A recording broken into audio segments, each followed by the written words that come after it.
Good morning, students. Here your Sanjeevani madam. Today we will see the sources of corporate finance, preference shares. Two types of shares were there, equity shares and preference shares. Equity we already seen. Today we'll start with the preference shares. As the name itself indicates, it has certain preferential rights over some other. What some other? That is over equity shares. Equity shares से ऊपर पहले prefer किया जाने वाली ऐसे कोई shares है जिनको प्रेफरेंस शेयर्स कहते हैं. नाम में ही सब कुछ आ रहा है इसके. So the shares which carry following preferential rights are termed as preference shares. A preferential right as to payment of dividend during the lifetime of a company. कौन कौन से प्रेफरेंशियल राइट्स ये कैरी करते हैं प्रेफरेंस शेयर, और या किसे preference share कहा जाता है? तो जो ये नीचे दिए हुए हैं दो हम देख रहे हैं राइट, एक तो लाइफ टाइम तक डिविडेंड इनको मिलता रहेगा फिक्स अमाउंट में जो डिसाइड किया गया है इशू के टाइम. इशू करते वक्त शेयर उस भले कंपनी लॉस में रहे या प्रॉफिट में रहे उतनी परसेंटेज का डिविडेंड इनको मिलता रहेगा. ये इनका प्रेफरेंशियल राइट है. दूसरा preferential right as the return of capital in the event of winding up. Winding up के टाइम या कंपनी बंद होने के टाइम इनको रिटर्न ऑफ कैपिटल देना पड़ेगा. इस टर्म्स एंड कंडीशंस के साथ जो शेयर्स आते हैं उन्हें कहते हैं preference share. The holder of preference share have a prior right to receive fix rate of dividend. फिर से वही बात बोल रहे हैं हम लोग. Before any dividend is paid to equity shares. Equity shares वालों को कोई भी डिविडेंड पे करने से पहले जो भी प्रॉफिट का पोर्शन है वो फिक्स जो डिसाइड किया या इनको प्रॉमिस किया गया है इशू करते वक्त शेयर वो इन्हें दिया जाता है. The rate of dividend is prescribed at the time of the issue. Preference shares have voting right only on matters which affect their interest. बाकी रेगुलर वोटिंग राइट इनको नहीं है, दो दे आर शेयर होल्डर्स, को owners, membership है इनकी, ownership है इनकी कंपनी के साथ, लेकिन सारे जनरल मैटर्स में day to day working matters में इनको वोटिंग की राइट्स नहीं है. तो किस मैटर्स में इनको वोटिंग के राइट्स है? पार्शली इनके पास वोटिंग राइट्स है. किस मैटर्स में है? Such as selling of undertaking और चेंजिंग और altering rights of preference share etcetera. अगर एओए में कोई चेंजेस करने हैं इनको लिए ऑलरेडी इशू करते वक्त जो terms and condition preference shares के लिए उसमें कोई चेंजेस करने हो तो ये प्रेफरेंस शेयर होल्डर्स की मीटिंग कॉल करके उनके सामने रखा जाता है. ट्रांसपेरेंटली इनका वोटिंग लिया जाता है और मेजॉरिटी के अकॉर्डिंगली डिसीजन होता है. सिर्फ उन्हीं केसेस में इनको वोट करने के राइट्स है. The preference shareholders are co-owners of the company but not controllers. Members है, ओनरशिप है, शेयर सर्टिफिकेट ये कैरी करते हैं तो नेचुरली प्रॉफिट में से इनको शेयर मिलने के हकदार हैं, लेकिन ये कंट्रोलर्स नहीं है. ये डे टू डे एक्टिविटी या बोर्ड ऑफ डायरेक्टर डिसाइड करना इस तरह के कोई भी मेजर डिसीजन में इनका पार्टिसिपेशन नहीं होता है. These shares are purchased by cautious investor who are interested in safety of investment and who want steady returns on the investment. ये इक्विटी शेयर्स के अपोजिट है. इक्विटी शेयर्स वाले क्या थे? रिस्क बेयरर्स थे. अगर कंपनी प्रॉफिट करती है तो ये प्रॉफिट में जाएंगे, कंपनी लॉसेस में गई तो लॉसेस में. इसके उल्टा प्रेफरेंस शेयर्स कौन खरीदता है? जिनको एकदम कॉशियसली अपनी इन्वेस्टमेंट करनी होती है, जिनको मार्केट के फ्लक्चुएशन से मतलब नहीं होता है, कोई भी रिस्क इनको अपनी इन्वेस्टमेंट से नहीं लेनी है. कंपनी प्रॉफिट करे या लॉस करे, कंपनी ने जो हमें प्रॉमिस किया है उसे फुलफिल करना है, उतना डिविडेंड परसेंटेज में हमें देना है. अगर ये साल कंपनी नहीं कर पाई, प्रॉफिट लॉस में रही, तो अगले साल के लिए वो लिखा जाता है और अगले साल के लिए एज ए एरियर आपको फिर उसको कैरी फॉरवर्ड करके एडअप करके सम अप करके अगले साल उसको मिलेगा प्रॉफिट में से, लेकिन आपका ये फिक्स डिविडेंड मिलता रहेगा. इसके फीचर्स क्या है प्रेफरेंस शेयर्स के? प्रेफरेंस फॉर डिविडेंड, यानी जो भी प्रॉफिट नेट प्रॉफिट होगा उसमें सबसे पहले इन्वेस्टर्स के बाद बैंक फाइनेंशियल इंस्टीट्यूट्स के बाद किसका नंबर आएगा? प्रेफरेंस शेयर होल्डर्स का नंबर आएगा।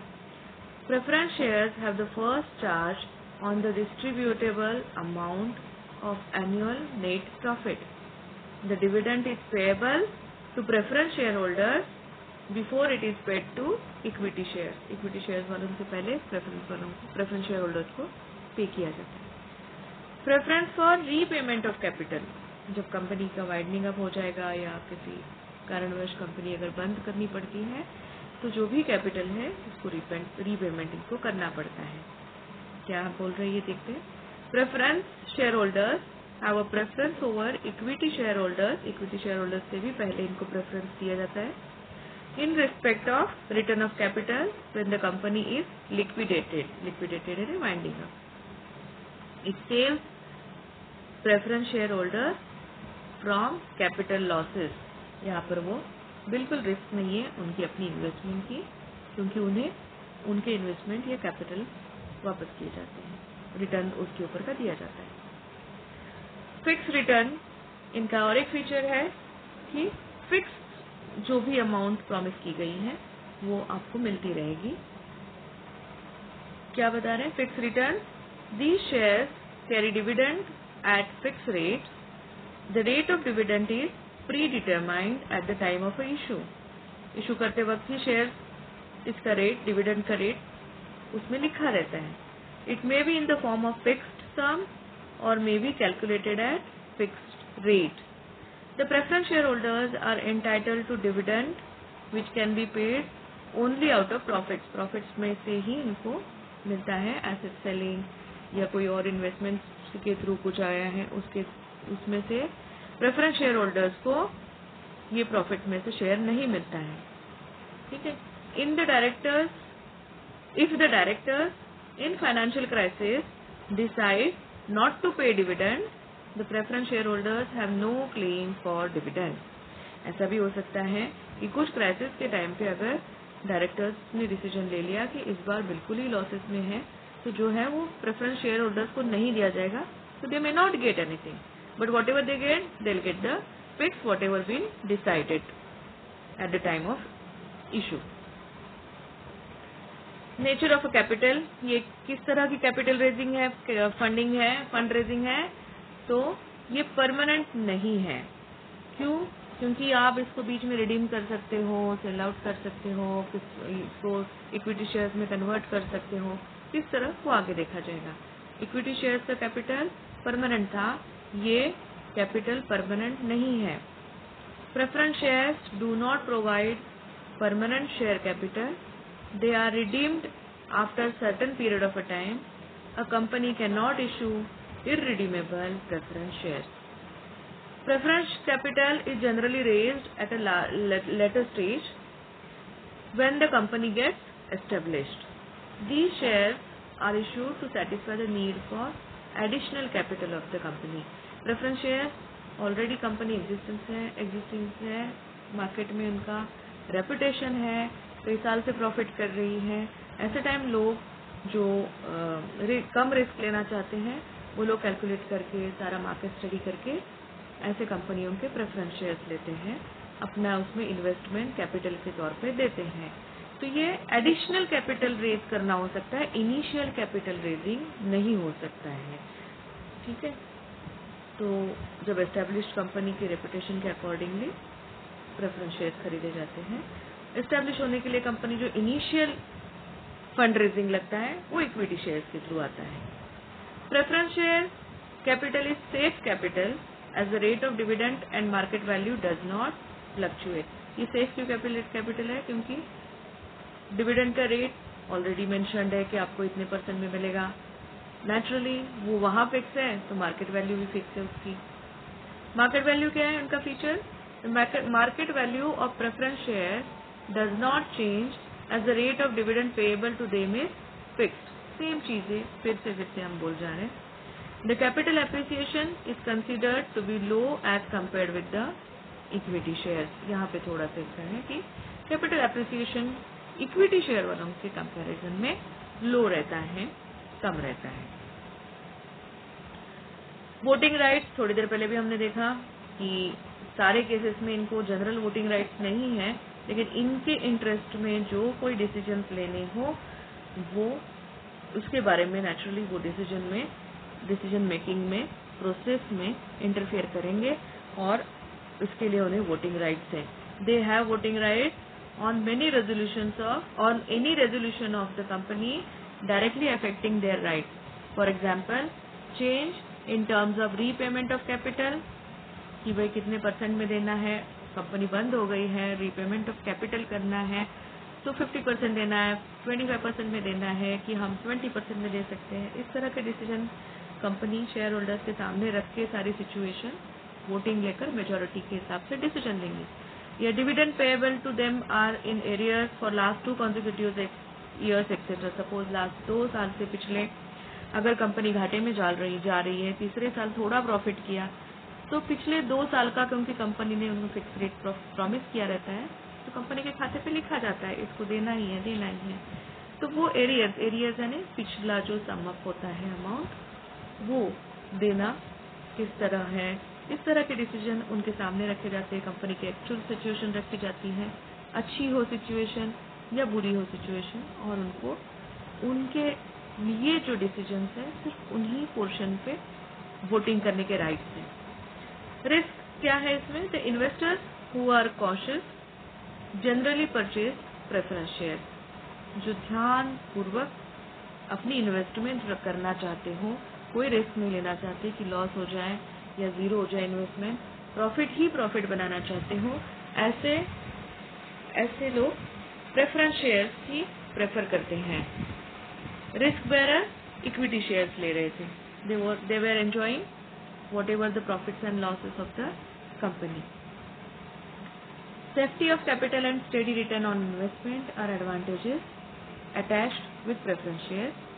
These shares are boon for shareholders during the depression period when interest rate is continuously falling हो रहा है, नीचे गिर रहा है बैंक के इंटरेस्ट रेट, लेकिन कंपनियों का क्या हो रहा है, डिप्रेशन यानी स्लैक पीरियड या स्लो डाउन के टाइम भी, कोई मंदी आई मार्केट में तो भी कंपनी ने प्रॉमिस किया है वो अमाउंट उन्हें देनी पड़ती है, आज नहीं तो अगले साल नहीं तो उसके अगले साल। तो यहाँ पे उसका फायदा है। फेस वैल्यू इक्विटी शेयर से ज़्यादा रहती है, मोस्टली 100 रुपीज़ के हिसाब से। राइट्स और बोनस इश्यूज ये कोई राइट्स या बोनस इश्यूज के लिए एंटाइटल्ड ही नहीं है।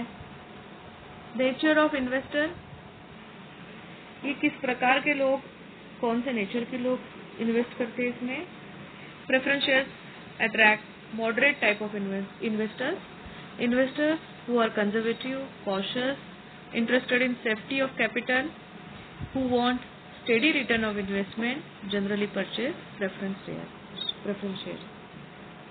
कैसे इन्वेस्टर्स होते हैं? कॉशियस, ध्यान पूर्वक काम करने वाले। कंजर्वेटिव यानी पैसे को 2 पैसा ही जुड़ना चाहिए, हम रिस्क नहीं ले सकते, पैसे के साथ नहीं खेल सकते, इस तरह की विचारधारा रखने वाले।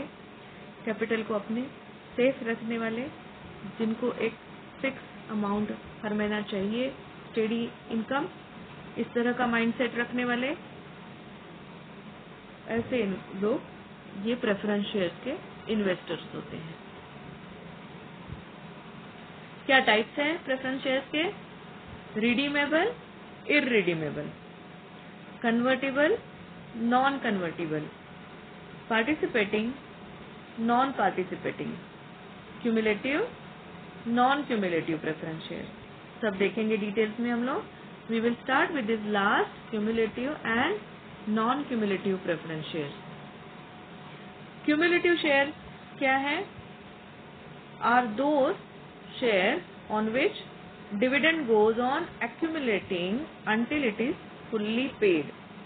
This means if the dividend is not paid in 1 or more years due to inadequate profit, then this unpaid dividend gets accumulated. This accumulated dividend is paid when company performs well, the arrears of dividend are paid before making payment to equity share holders. क्या कहना है इनका? Cumulative preferences share जो होते हैं उस category में अगर शेयर आपने इशू किए हैं तो इनको फिक्स जो डिविडेंड आपने प्रॉमिस किया है वो देना ही देना है। इस साल कंपनी का घाटा हुआ, उसके अगले साल भी कंपनी को घाटा हुआ, वो जो फिक्स अमाउंट थी, सपोज छोटे से छोटी अमाउंट थी 2000 रुपये किसी छोटा एक शेयर होल्डर को देने हैं, ये 2000 रुपये इस साल हम नहीं दे पाए, कंपनी नहीं दे पाई उसको, वो लिखा गया। नेक्स्ट ईयर भी नहीं 2000 दे पाए तो इस आदमी को देना कितना होता है? 4000 रुपया कंपनी ने देना बाकी है। थर्ड ईयर में जाके कंपनी को प्रॉफिट हुआ तो थर्ड ईयर का मिला के 2000 कितना हुआ? Total company has to pay 6000 rupees to that share holder person. तो 6000 रुपीज एक साथ ही दे देंगे तो 2 साल का सारा पीछे का एरियर बैकलॉग भरेंगे, इस साल का भी देंगे, तो फिर बाकी लोगों को भी तो देना है ना जो कुछ प्रॉफिट आया उसमें। तो थोड़ा पोर्शन में दे सकते हैं कि भाई 6000 की जगह हम 3000 दे देंगे, तो 3000 फिर से वापस हम सम अप या एरियर के तौर पे रखेंगे। तो जब तक ये एरियर, फिर वो अगले साल के प्रॉफिट में 3 में से भी 1000 दे दिया, 2000 रख दिया, जिस तरह की कंडीशन कंपनी की है। तो जब तक लेकिन उसके खाते पे अब 1000 दे दिया लेकिन 2 पिछला और उस करंट ईयर का 4000 देना बाकी है कंपनी ने प्रेफरेंस शेयर होल्डर को, उस शेयर होल्डर को। तो इस तरह जब तक डिविडेंड पूरी तरीके से एक्यूमुलेटेड डिविडेंड जो जमा हुआ डिविडेंड है देना बाकी वाला, वो जब तक पूरी तरीके से पेड नहीं होता है सारे प्रॉफिट्स में, तब तक इनको देना, वो पूरा पेड होने तक देना ही देना है। ये क्यूमुलेटिव प्रेफरेंस शेयर टाइप में अगर उन्होंने शेयर खरीदे हैं तो the preference shares are always cumulative unless and otherwise stated in the AOA. वैसे तो जनरली ही प्रेफरेंस शेयर्स जो है क्यूमुलेटिव होते हैं क्योंकि इशू करते वक्त ही इसका फिक्स रेट ऑफ डिविडेंड देना है और प्रॉमिसेस है कि देने ही है। वैसे तो जनरली क्यूमुलेटिव ही होते हैं। अगर एओए में मेंशन करके नॉन क्यूमुलेटिव में प्रेफरेंस इन्होंने इशू किए कंपनी वालों ने, तो थोड़ा बहुत बचने की कंपनी के चांसेस है। It means that if dividend is not paid any year the unpaid amount is carried forward to the next year and so on until all arrears have been paid. Same चीजें जो मैंने अभी explain किया वो मैंने English में read out किया। Non cumulative में क्या होता है? इसके उल्टा जो मैंने बताया अभी हम लोगों ने पढ़ा कि एओए में अगर नॉन क्यूमुलेटिव करके इस शेयर्स को, प्रेफरेंस शेयर्स को इशू किया हुआ है तो जो शेयर होल्डर है उसके साथ क्या होता है? Dividend on the share does not gate accumulated, जमा नहीं होते। जिस साल लॉस है उस साल लॉस है, उस साल उसको हमेशा के लिए नहीं मिलेगा, भूल जाने का हो। जिस साल प्रॉफिट है उस साल जो आपको फिक्स प्रॉमिस किया था वो परसेंटेज में प्रॉफिट आपको मिलेगा, ज्यादा प्रॉफिट हुआ हो तो भी, कम प्रॉफिट हुआ हो तो भी। This means the dividend on share can be paid only out of profits of the year. The right to claim dividend will lapse if company does not make profit in that particular year. If dividend is not paid in any year, it is lost forever. Next is participating preference shares and non-participating preference shares. Participate किसमें करना है? The holders of these shares are entitled to participate in surplus profit besides preference share dividend, bank loan, investors का साथ return सब देने के बाद भी अगर प्रॉफिट ह्यूज है और फिर ये सरप्लस प्रॉफिट फिर से डिवाइड करने के टाइम, ठीक है, किन किन को कंसिडर किया जाता है? इन्वेस्टर्स को तो किया ही जाता है, इक्विटी शेयर होल्डर्स को भी करते हैं, लेकिन उसके भी पहले पार्टिसिपेटिंग प्रेफरेंस शेयर्स, इस कैटेगरी के अंडर जिन्होंने प्रेफरेंस शेयर्स खरीदे हैं उनको भी कंसिडर किया जाता है। वो पार्टिसिपेट कर सकते हैं, वो इसमें भाग ले सकते हैं या उनको कंसिडर किया जाता है। ये सरप्लस एक्स्ट्रा का जो प्रॉफिट और भी देना बाकी हो कंपनी के पास बहुत है, रिजर्व फंड भी रखे तो उसके बाद वो बांटना कंपलसरी होता है। तो बांटना किस किस को है वो कैटेगरी डिसाइड होती है। पार्टिसिपेटिंग प्रेफरेंस शेयर्स वालों को बटा जाता है। The surplus profit which remains after the dividend has been paid to equity shares up to certain limit, कुछ लिमिट तक, is distributed to preference shareholder जो participating के अंडर आए हैं। और जो नॉन पार्टिसिपेटिंग के अंडर वो शेयर्स खरीदे हैं उनको क्या है? The preference shares are deemed to be non participating if there is no clear provision in the AOA। These share holders are entitled to fixed rate of dividend prescribed at the time of issue के time जो prescribe किया सिर्फ वो dividend percentage में मिलता है। Extra surplus profit हो, loss हो, किसी में भी आपको अफेक्ट नहीं करता है। तीसरा था convertible preference share, non convertible preference share. किसमें कन्वर्ट किया जाता है? The holders of these shares have a right to convert their preference shares into equity shares. The conversion takes place within a certain fixed period. कुछ साल preference shares बनने के बाद, यानी को ओनर बनने के बाद, कभी कभी लोगों को फेट डेवलप हो जाता है या फिर उसी मनी के साथ रिस्क लेने का मन करता है कि चलो भाई गैम्बल करते हैं, तो हमारे जो प्रेफरेंस शेयर्स हैं उनको ही वो इक्विटी शेयर्स में कन्वर्ट कर सकते हैं। लेकिन नॉन कन्वर्टिंग अगर है, इस क्लॉज के अंडर उन्होंने खरीदे हैं, तो these shares can not be converted into equity shares, तो वो इक्विटी शेयर्स में कन्वर्ट नहीं कर सकते हैं। Redeemable, irredeemable. अब रिडीम किस किस के अगेंस्ट करते हैं और क्या करते हैं?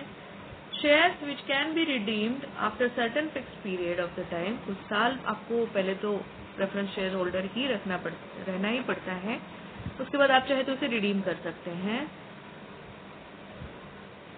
Company limited by shares if authorised by AOA, आपके आर्टिकल ऑफ एसोसिएशन में अगर ये मेंशन है तो issues redeemable preference share, such shares must be fully paid. Redeem at the time of redemption इनको फुल्ली कॉम्पनसेट करना चाहिए।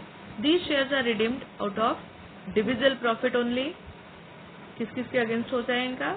डिविजिबल प्रॉफिट और out of fresh issue of share made for this purpose. नए issue करते हैं अगर सिर्फ इसी पर्पज के लिए कि वो रिडीम करे प्रेफरेंस शेयर कब करके, तो ही इनके अगेंस्ट वो रिडीमेबल है। Irredeemable, opposite to this, shares which are not redeemable that is payable only on winding up of the company are called irredeemable. जो बीच में आप कहीं किसी भी तौर पे एक्सचेंज या रिडीम किसी भी चीज के अगेंस्ट नहीं कर सकते हो। अगर कंपनी बंद हो जाती है, वाइंड अप हो जाती है, तो ही आपको ये शेयर्स रिडीम करने के लिए या देन एक्सचेंज करने के लिए या खत्म करने के लिए कोई भी ऑप्शन आपके लिए अवेलेबल है। Those are irredeemable preference shares. आज की असाइनमेंट क्या है? इतना पढ़ने के बाद आपके क्वेश्चन जो लेसन है उसके अंदर के कौन कौन से क्वेश्चंस को आंसर कर सकते हो। ऑप्शंस तो करते ही रहो, आप ऑब्जेक्टिव्स तो करते ही रहो, लेकिन वन सेंटेंस में या ब्रीफ में आप इसको लिख सकते हो। What are preference share, what are retained earnings. हमने रिटेन्ड अर्निंग्स पहले लेक्चर में देखा हुआ था, तो हम अभी ओन्ड कैपिटल के external and internal sources complete कर चुके हैं। तो दूसरा question, explain the following term and concept में borrowed capital, owned capital, flowing back of profit, इतने टर्म्स हम अभी तक के लेक्चर में सीख चुके हैं। आप ये असाइनमेंट कंप्लीट कर सकते हो आज के इस सेशन के बाद। प्रेफरेंस शेयर कंप्लीट हो गया हमारा। फीचर्स देखे हमने, उसके बाद टाइप्स देखे हमने इसके।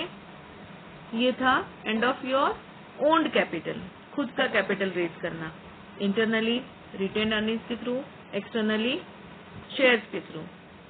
अब हम देखेंगे बोरोड कैपिटल। एक और असाइनमेंट ट्राई करना इसे सॉल्व करने का, केस स्टडी। ठीक है, पहली केस स्टडी लेसन के नीचे जो दिए हैं उसमें से आप सॉल्व करने की कोशिश कीजिए। मुझे पर्सनली व्हाट्सएप कर दीजिएगा या ग्रुप में व्हाट्सएप कर दीजिए। अगर ये केस स्टडी नहीं आई तो अगले सेशन में हम सॉल्व करेंगे, but it is very easy, आप इसे सॉल्व करो।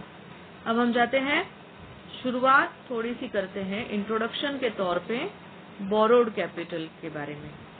बोरोड कैपिटल हम कल के सेशन में पूरा देखेंगे, आज पूरा नहीं देख रहे, आज सिर्फ हम इंट्रो कर ले रहे हैं इसका।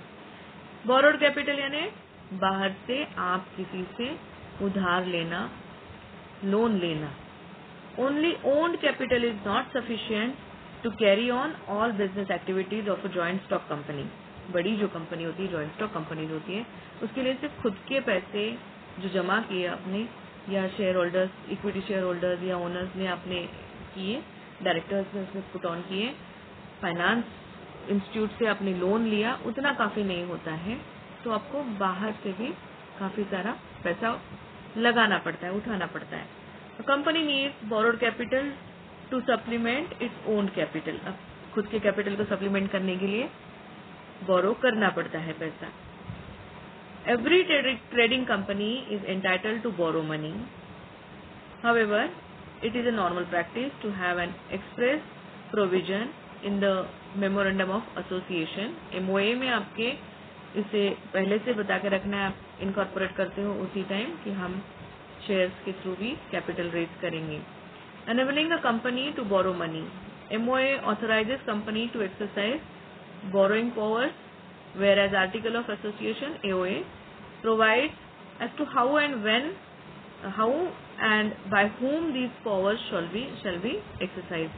कौन से डायरेक्टर्स ये इशू करेगा, कौन इशू करेगा, ये सारा MOA AOA में पहले से ही प्रोविजन करके रखते हैं। Anticipating your company is going to grow and you will require lot of borrowed capital and people are going to put a faith in you, people are going to invest with you। ये सारा सोच के ही आप MOA AOA दोनों भी बनाते हो, क्योंकि ये आपके विजन मिशन होते हैं। So the power to borrow money is normally exercised by board of directors of the company। ये तो देखा ही है हमने। A private company may exercise its borrowing powers immediately after incorporation। Private अगर PVT लिमिटेड वाली company है तो immediately incorporate करने के बाद फंक्शनिंग भी शुरू करती है, आपने देखा है, और बोरोइंग भी शुरू कर सकती है। लेकिन पब्लिक लिमिटेड कंपनी क्या करती है, ये सर्टिफिकेट ऑफ कमेंसमेंट मिलने से पहले ना फंक्शनिंग शुरू कर सकती है, ना बोरोइंग शुरू कर सकती है, बाहर से पैसा उठा भी नहीं सकते हैं। Certificate of commencement public limited के लिए। The capital may be borrowed for short, medium और लॉन्ग टर्म रिक्वायरमेंट। ठीक है, short term, medium term, long term loan ये ले सकते हैं।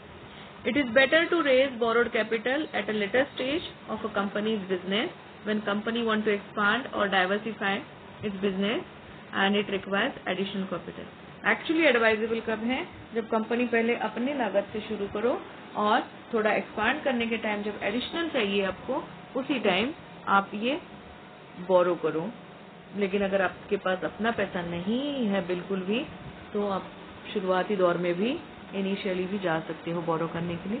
But advisable is always additional fund raising के हिसाब से ही इसे देखा जाए, क्योंकि कभी भी बोरो करना यानी लायबिलिटी ही होती है, उसे रीपे भी तो करना होता है, इंटरेस्ट पे करना होता है।